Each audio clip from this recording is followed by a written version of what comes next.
What drove you to run for president at EANGUS? Well, it's kind of my mantra, my theme this year is why not me, why not now? And I was kind of my thing. I'm thinking, well, if somebody's going to make a change and want to make a commitment and stuff, why not Bob? Why not now?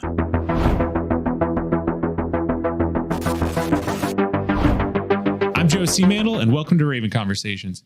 Today I'm joined by someone who should not be a total stranger to anybody who's ever served a day in the Washington National Guard. Part of our series of bringing in former guardsmen who've retired and gone on to do amazing things. Sergeant Major retired Bob Sweeney is here joining us to talk about his career, and now he is the EANGUS president, and talk about EANGUS and what they're doing for the Guard. So thanks for joining us, Bob. Well, I appreciate the honor. It's quite an honor to be here, back in this building again after many years and that stuff going on. Yeah, I mean, when was the last time you worked in this building? Well, 2013, my retirement year, May of 2013, when I left as a state senior enlisted leader. Yeah. The day they took my cat card away and all that stuff, and had to knock on the front door to actually get into this building. Yeah, but you've always been around, which is great, and I love that you've always kind of been part of the Guard family. For those that don't know, kind of intro and background on yourself. Well, going through, I think I enlisted in the regular Army back in 1976, way back then, and going through there, served in the 1st Armored Division in West Germany before the wall came down, and spent my service over there. Got out in 1980 because I was a Massachusetts boy, so I went back home to where the family was, and a year later I was lonesome and missed the military lifestyle and that stuff, and I actually, that time, joined the Massachusetts National Guard. So, and as an engineer, I was a combat engineer and stuff going through there. So I joined the 101st Engineer Battalion, which traces its history back to 1636. We are the nation's oldest military, and we celebrated that history all the time and that stuff going through there. And loved my assignment out there and stuff going out there. And in 1983, we had this new program called AGR. Mm-hmm. We were going through there. That's when it was born and that stuff going through there, because back in those days, all our units were manned by technicians and going through there, dual status technicians. But they came up with this AGR program, and I was an ops guy in the regular Army in the Guard, and they said, hey, want to apply for this job? We don't know what it's really going to be like. We don't know what the AGR program really is and that stuff. So I did. In 1983, I became back on AGR and that stuff going through there as an E5. Worked my way up to E8 before I left the state of Massachusetts for Washington. So I worked my way back up to be a battalion operations guy and first sergeant back there in the days and that stuff. One of the youngest E8s and stuff at that time, because I was 28 when I made E8 and stuff, going through some things of that nature. But then the first Gulf War came around and stuff going through there. The unit didn't deploy. It was called up, but we didn't deploy. But after that war and that stuff going through there, the Army decided we didn't need this big stand-in army of National Guard, which was almost 500,000 at the time, 14 divisions and that stuff going away. So our division got axed in the redesign and that stuff of the military, because at the time we were shifting things from, at that time, Army Reserve and the Army National Guard both have combat mission rules and that stuff going out there. So at that time, the decision was made that the Army Reserve would become the combat support of the Army, and the Army Guard would become the combat units and that stuff going through there, but we didn't need the division. So I was in the 26th Division, the Yankee Division stuff going through. That went away. That became a brigade. Being part of the nation's oldest and that stuff, the military and the Army, the Guard was not going to give up all that lineage and that stuff. My battalion was going to stay, but they said, but Bob, you don't get to keep your job. We're going to give your job to somebody else.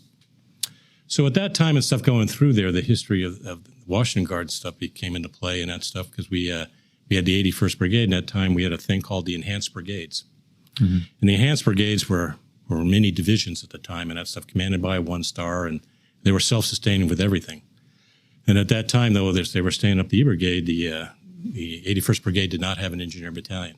They had an engineer company up in Anacortes and Bellingham and that stuff, and they were staying up a new battalion, and they needed some engineers to come out and actually build this battalion. And I was offered an opportunity to come out here but I was in E8 and a control grade and all that stuff, and wanted to do some things, and I didn't want to give up my E8, of course, and that stuff going through at the time and going through there. So actually there were some old people around and that stuff that people might remember, like Ron Capral and stuff, was a captain at the time. He was one of the AOs, and that stuff came out and convinced, along with Oscar Hillman, convinced Bureau and Washington to transfer my control grade out here for 2 years.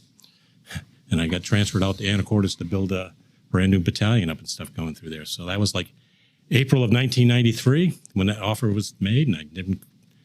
And by 1st of July, I reported out here. The family stayed home in Massachusetts, my wife and son, because we had home and property back there and that stuff. But it's a move I never regret and stuff moving forward. You take those risks and that stuff there. But I think it paid out pretty well for me in my career and that stuff going through there. So so I became an engineer and helped form up the 8908 Engineer Battalion.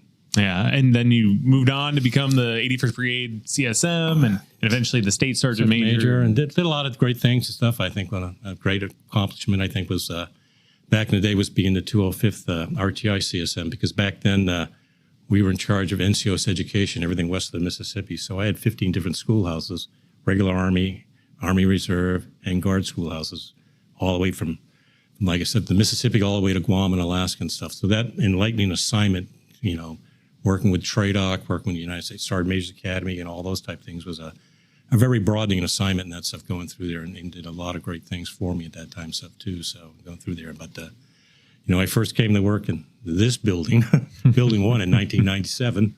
So in going through that piece, so that's when I came on to Camp Murray, and from 1997 till I retired, I had an AGR job on Camp Murray the entire time. Yeah. So kind of just one of those questions you got to think back. How did you learn about the Guard? Well, it wasn't about back and then, of course, you didn't see it on TV and doing the thing. It was just kind of like driving down the street. One day I was looking at some things and I saw this armory over there, and somebody, I didn't know anybody in the Guard and that stuff or any of those things and stuff. I just stopped in and walked in the building, knocked on the door. What goes on here? Because there was people in uniforms and that stuff and walking around. I said, what do you do? Yeah. On a weekend and stuff. And just randomly walked in and stuff going through there and knocked on the door. Yeah. So, I mean, obviously, very long career, extremely storied in the Washington National Guard. Like I said, I think a lot of senior leaders still know you, having been in uniform. What are some of those distinct memories of serving in the Washington Guard? Well, I think the Washington Guard, I think it's one of the most memorable things. That stuff, I think, is when we first started actually doing wildland firefighting.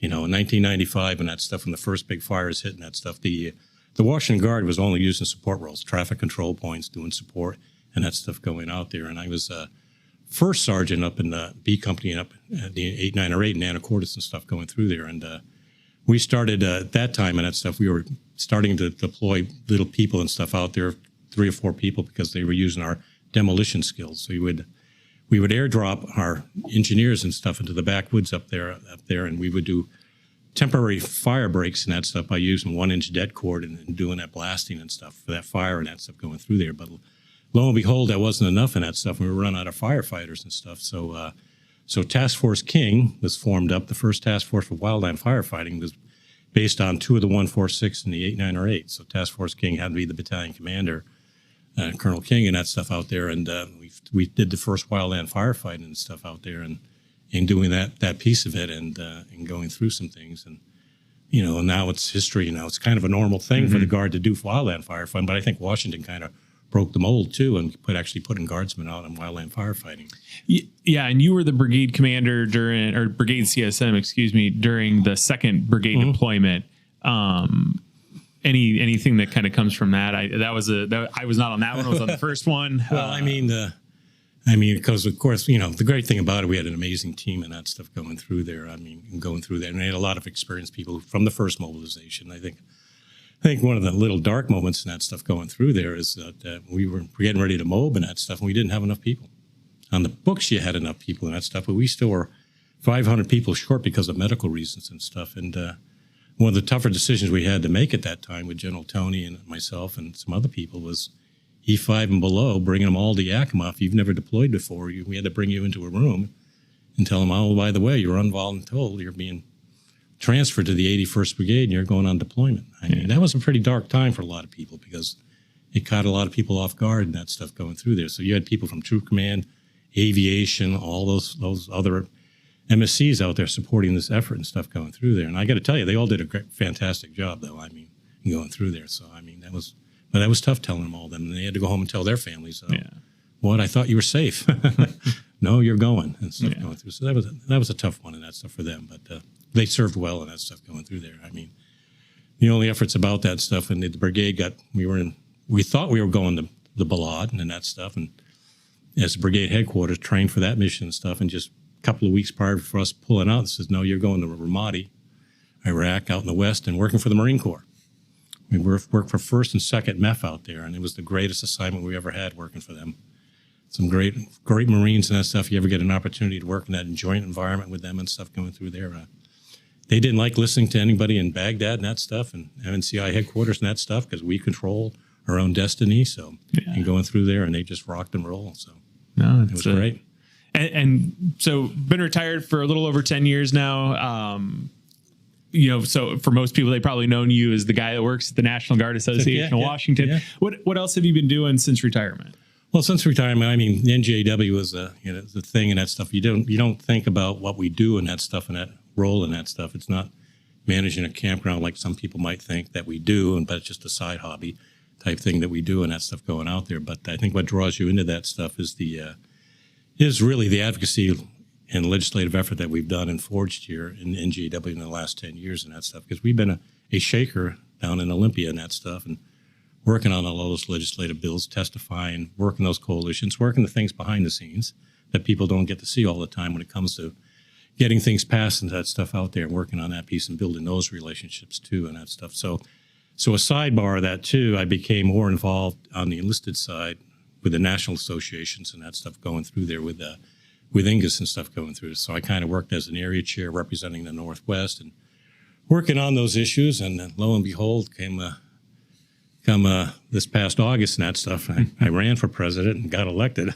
So I don't know if it's condolences or not, and that stuff going through and that thing and those issues and stuff working on there. But our main effort and that stuff out there, when we think of the enlisted side and stuff going through there, we focused on the people and the families, those actions that need to take them going and stuff. And we have our sister organization, EANGUS, which I work very well, the National Guard Association of the United States, and we work hand in hand in that stuff on a lot of issues and stuff that we didn't do before in the past and that stuff. And I have a working relationship with that leadership because of my role as the executive director for NGAW. So it's easier for me to walk into this position and blend all that together for everybody and stuff on that piece and going through there. So and we've got some heavy things that we're working on and that stuff going through there, because we've changed over our office staff because we hired a diverse group, because we brought people that probably didn't have military experience into our staff, but they have the experience on the Hill that we need. Before we didn't do that. So the insights that we're getting to some of those things, is quite challenging but going through, like an example and stuff, everybody's trying to work on the TRICARE for all and that stuff, and we're working on the NDA process and working on that stuff going through there. But because of our new legislative team and their connections and stuff right now, we actually had 2 weeks ago, I had a meeting inside the White House with White House staffers inside the White House and with the National Security Council to talk about TRICARE and what does it mean. And the National Security Council team was quite surprised in that stuff when I brought up the thing that this is actually not a benefit, this is a readiness issue. And I had to explain them in simple terms. You take an Army Guard unit that's got 100 people deployable, probably only 75 are ready to go medically. And then I have to rob over here for this other unit to fill them back up to 100% because the Guard has to mob at 95% strength and that stuff going through it. So it kind of opened their eyes and that stuff going through there. So we'll see where it goes and that stuff. But part of our insider thing is trying not work it as a Senate thing, but trying to get the next, whoever the administration is, they actually get the president to put it into his NDA budget requests and make it work that way. So I think it'll be a more effective challenge and stuff going through. There is an expensive bill, but we're actually showing there's cost savings actually. Yeah, and it's a topic that I think gets brought up quite a bit, and that's that healthcare for guardsmen, not just while serving in a federal capacity, but also in a state capacity. Oh yeah, it's a twofold issue. Right, and there's been discussion and that stuff nationwide and that stuff, how we're going to do things for state active duty benefits and trying to blend that, because when you see things from 54 states, territories and that stuff, nobody's doing it. Everybody has a different set of rules when it's doing that thing and challenging things. So one of the things we are trying to work on and that stuff, and we got a working group on it. So if you're on state active duty too and that stuff, at least here in the state of Washington, you get hurt.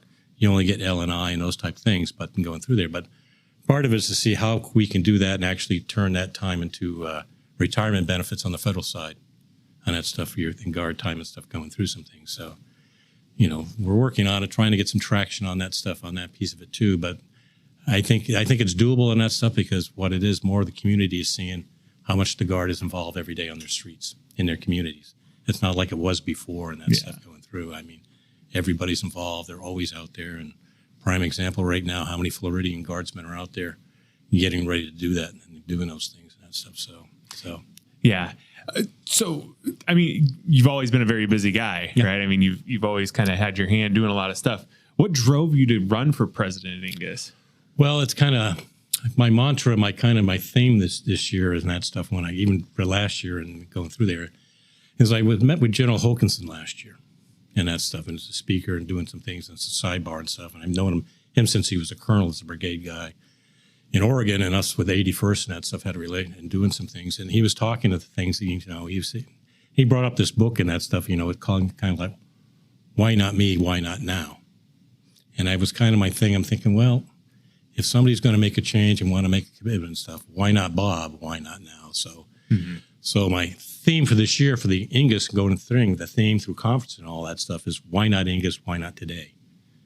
And stuff going through some things. So I think having the bandwidth, having the experience of being a senior enlisted leader, the experience of NGAW, walking the halls of Olympia, working that piece and testimony and the other things I've been experiencing, that stuff going through there, I think it's time to, to pick up the game and that stuff. And I'm not a type of person that wants to complain and that stuff going through there. Even my military career, if I have a problem and knock on the door of my boss and my leader out that stuff, I'm going to bring him a problem, but I'm also trying to bring him a solution at the same time. So I'm not going to complain about what's going out there if I'm not going to put my skin in the game and try and figure out what we need to do. So I'm going through there. And one of the great things we've got going on the enlisted side and that stuff nationwide and stuff, we built this tremendous junior enlisted council.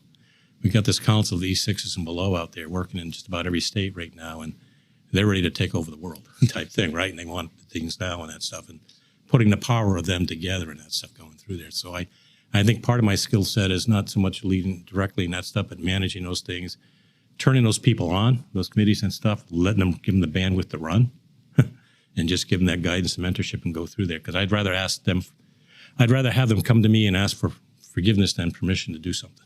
Yeah. Next EANGUS conference, where's that at? It's a great stuff. The next couple of years, actually, we're going to be in Reno, Nevada at the Grand Sierra Resort, 11 through 14 August, and that stuff going through there.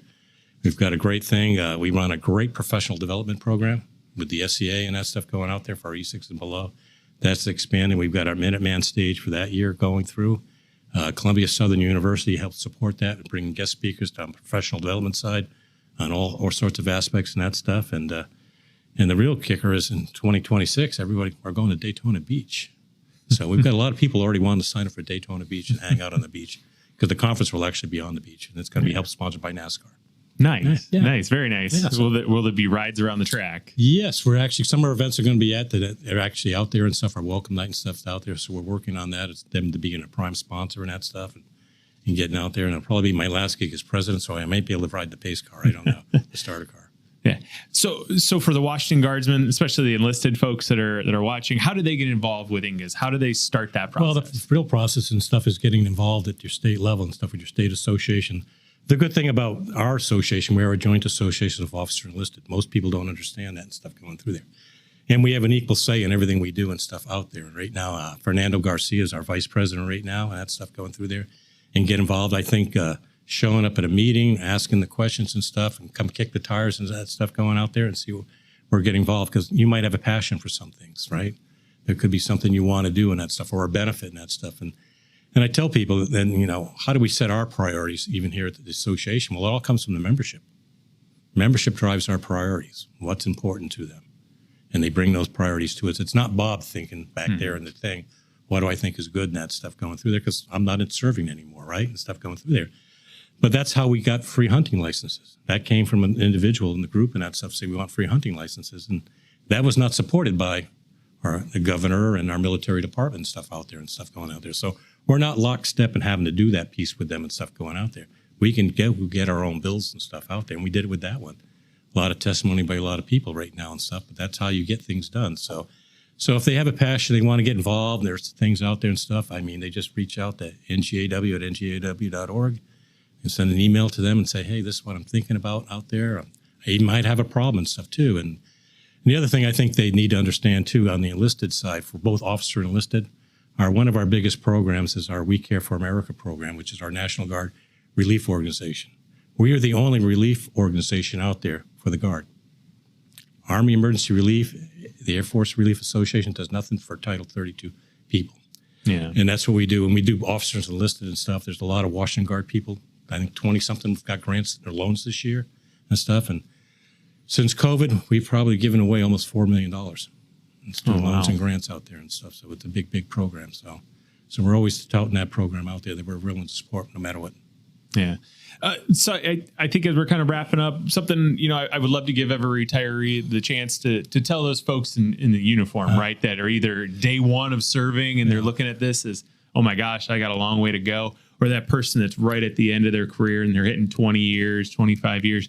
What's that message you want to tell them about? Well, I think first, when you first walk through the door and that stuff going through there, nobody ever thinks, most people don't think they're going to make it a career, right? You're going to kick the tires, see what this is going to go through, and next thing you know, you might re-enlist again and stuff going through there. And again, and the next thing you know, you're at your 20 years, you're at your 30 years, whatever you're doing before you know, it is that thing and that stuff going through there. And I think what people need to understand, the younger ones, that this becomes your family. I think it's the biggest networking opportunity in the world that you need to take advantage of all those benefits and stuff going through there. And I always tell people too, why am I still doing what I do? I always believe I've received more from this career and that stuff than I'm able to give back now. So I wish the retiree community would get more involved in stuff and giving back and that stuff going out there and how we bridge that gap and get them involved, because we used to be involved many years ago in that stuff. And I think there's still an opportunity for them to be used and stuff out there. But for all those still growing and stuff, always taking advantage. And while you're in this career, take a risk. Yeah. Take a risk. Go do something different and stuff like that. Going through the risk I took moving, for one thing, uprooting my entire family out there was one, but, and there's other opportunities in the Washington Guard. It might not be a job you're familiar with, but it's going through. And one of those examples was, I was being an AGR and you're in a career field and that stuff going out there, you kind of cap out a career. I'm a combat engineer. There was no combat engineer E9 positions, some other things. And so you need to get networked. You need to get known and out there and stuff out there. And I had some senior mentors out there looking out for me too. So the mentorship is key for the Guard and your success out there and seeking those people out. And one of them would say, hey, there's going to be an opportunity to go work in the G3 shop as the land and ammo manager and all that stuff in the G3 and that stuff, but it gets you down there, gets you known. You take that risk and go to Olympia and work down here at Camp Murray and stuff out there and working out there. And I was living in Cedar Woolley. So for about 18 months, I was driving back and forth a lot of miles and stuff doing that. Yeah, but that paid off in getting my opportunity to let everybody else know what I'm capable of as a person, that stuff out there as an individual.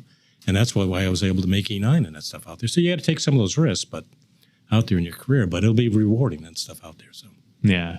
You're absolutely right. I appreciate you coming on, Bob. I've known you a very long time. My wife still raves about having worked with you. You watched my daughter grow up as a small little baby, and now she's 5 years old. I appreciate you coming on and joining us and sharing your story. Oh, thank you. Anytime. Yeah. Anything we can do. If you like the video, make sure to give it a like. If you're a Washington Guard retiree and you're interested in joining us, let us know. Throw a comment in the chat, and we'll reach out to you. And subscribe for future videos. Hey, thanks, Bob. Thank you. Thank you. Appreciate it.